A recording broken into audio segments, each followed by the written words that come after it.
helping the world through world indifference. Those who are familiar with the teachings of Sri Aurobindo would perhaps question, has Sri Aurobindo really said that?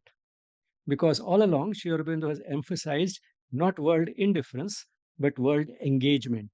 In fact, using life, ordinary worldly life, as the field for spiritual progress, which helps the individual and also helps the world become a better place to live in.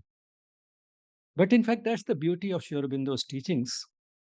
His approach to every subject is very comprehensive, global. There's hardly any aspect of a subject that he leaves untouched. And in fact, he does say helping the world through world indifference. Where does he say that? He says it in Savitri in Book 4, Canto 4, titled Quest. Whose quest and what is this quest about? Now, Book 4, Canto 4, the quest is at the point in Savitri where Savitri, having failed to find a partner, is told by her father to go and look for a mate for herself. And being a princess, there's a chariot at her disposal, and she gets into that chariot, takes hold of the reins of the horses, and goes in search of a partner. That is what the quest is about. And as she leaves the palace and tries to go where destiny is taking her, she one can imagine, the palace which she leaves is in a city and initially passes through the city environment. Then, as she moves a little further, she passes through villages and then she reaches forests. So, this transition, which we've all experienced while traveling out of a city, from cities to villages and to a forest, is there in this canto in a very beautiful poetic language, sublime poetry, describing this movement of the chariot in which rode Savitri through this type of terrain. And once she's in the forest, there are no longer manicured lawns, but instead there is thick forest, unspoilt by man, and hardly anybody lives there. But she does meet people there. And who are these people whom she meets and interacts with? These are the seers, saints, and sages who have renounced the world and have reached peak spiritual experiences.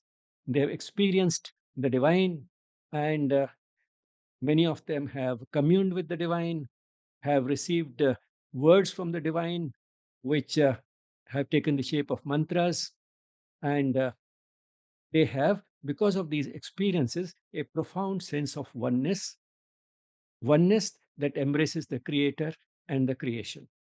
But then these seers and saints and sages are also not all exactly the same.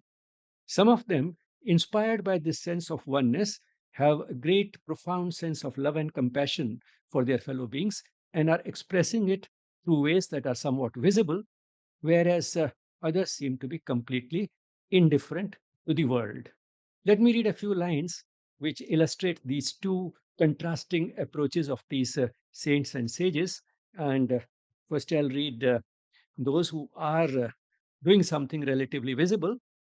This occurs on page 383 in Book 4, Canto 4, in my edition of Savitri. And now, what are these saints and sages doing? Sowing in young minds immortal thoughts they lived, taught the great truth to which man's race must rise, or opened the gates of freedom to a few. So they are sowing in young minds immortal thoughts they lived. As a result of their enlightenment, they have thoughts that are immortal, and they're using these thoughts as seeds that they're sowing in young minds. And why are they doing that? Because through that, they are teaching these young people the great truth to which man's race, that's the human race, must rise. The destiny of the human race is to transcend the present state of humanity. At present, man is half animal and half divine, and it is through a process of evolution that man will manifest a lot more of the divinity that he manifests. And the ultimate destiny of man is to express that divinity almost fully. And it is these truths, these deeper truths of existence, which these seers have experienced, that they are trying to pass on to the young people, which will work as seeds, which, when they germinate in the minds of these young people, will put them on a similar path so that the human race itself will start moving towards a higher level of consciousness. And that is what will change human nature and will change the world. So, that is how they are making one type of contribution to the world, but they are doing something else alternatively, or opened the gates of freedom to a few. Those who are better prepared, for them, they are opening the gates of freedom.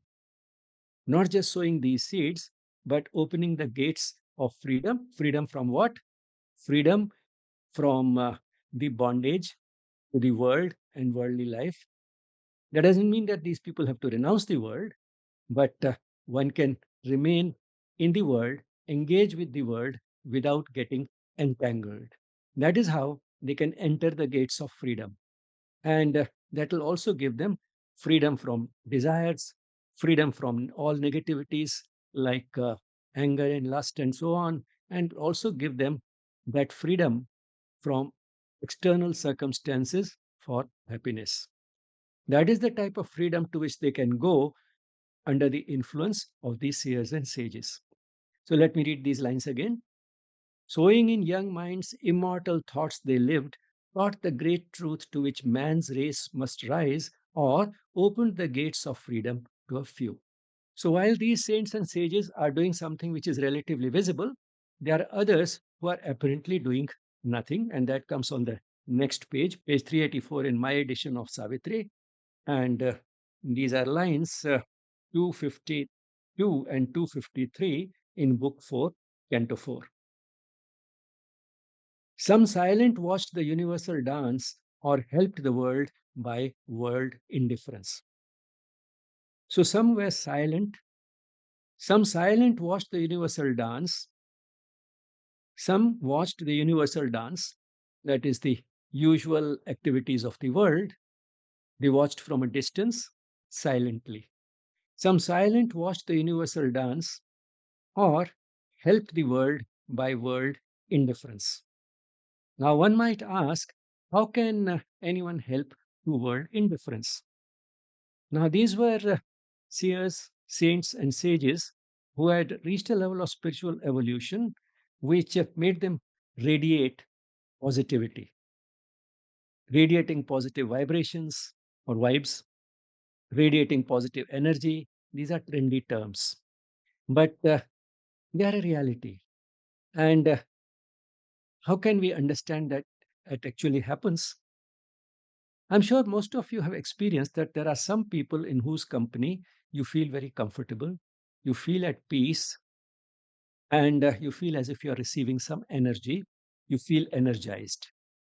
In contrast, there are some other people in whose presence you get disturbed, you feel uneasy, and you feel as if your energy is being drained. Now, when it comes to radiating positivity, these saints and sages have reached a level where they can do it in such a way that they can radiate it to the entire world. And that is how they can help the world even through world indifference. Now, just radiating this positivity, how does it help the world? It helps the world become a better place to live in. It inspires many more to walk the spiritual path. And there is a spiritual teacher, David Hawkins, who has tried to quantify consciousness. And there's an extremely high level of consciousness which comes close to the consciousness of an avatar. And while talking about that level of consciousness, he says that the positivity of just these 12 persons can counteract the negativity of the entire world. And then he goes on to say there are 12 such people alive today, and that is why the world continues to exist. Well, whether these figures are exactly correct, whether it's just 12 people or 12 people are enough to do it, and so on. But one can understand the principle behind it, that there is a level of spiritual evolution at which it's not just somebody sitting across the table in front of you whose positivity you can feel. There are those who can radiate this energy to the entire world, sitting where they are in a forest, apparently doing nothing and not really involved in the world, quite aloof, quite indifferent, and yet they are helping the world through world indifference. Now, let me raise a rather funny question. If that is so, then can any one of us say that, well, I am also indifferent to the world and I'm helping the world? मुझे कोई फर्क नहीं पड़ता, मुझे किसी से कोई मतलब नहीं है. But since that is also one of the ways one can help the world, I am helping the world through this type of indifference. Well, the answer is obvious. We can't say it because those who are doing so are the saints and sages. First, we have to be one of them, and then only this type of thing will happen. It will happen. We'll not have to do it. It is just a phenomenon that is going to happen. And those who are at that level would not be watching this video. They don't need to. They are in their isolation, completely content as they are. This radiation of positivity, in spite of world indifference, is something that is spontaneous. It's a phenomenon, something like a flower spreading its fragrance far and wide. It doesn't do it consciously, it doesn't announce that it is doing it, and yet it happens. And that's exactly what these saints and sages are doing. But since that doesn't apply to most of us, we have to engage with the world to help the world. And in fact, we are not helping the world no matter what we are doing. The world and various situations, conditions, and circumstances in the world are helping us by giving us an opportunity to grow spiritually, to fulfill the very purpose of life. That is why Sri Aurobindo has emphasized what applies to most of us, that is, engaging with the world and using the world and worldly life as a vehicle for spiritual growth, for fulfilling the very purpose of life. Even more importantly, renouncing the world, retiring to a forest, and going on a spiritual quest is something that would not suit most of us. What suits most of us is to have a spiritual attitude to worldly life. Let spirituality permeate every aspect of our life, and through that, fulfill the purpose of life. Bringing spirituality into worldly life enhances and ennobles worldly life, enriches it, and makes the world a better place to live in. Thank you.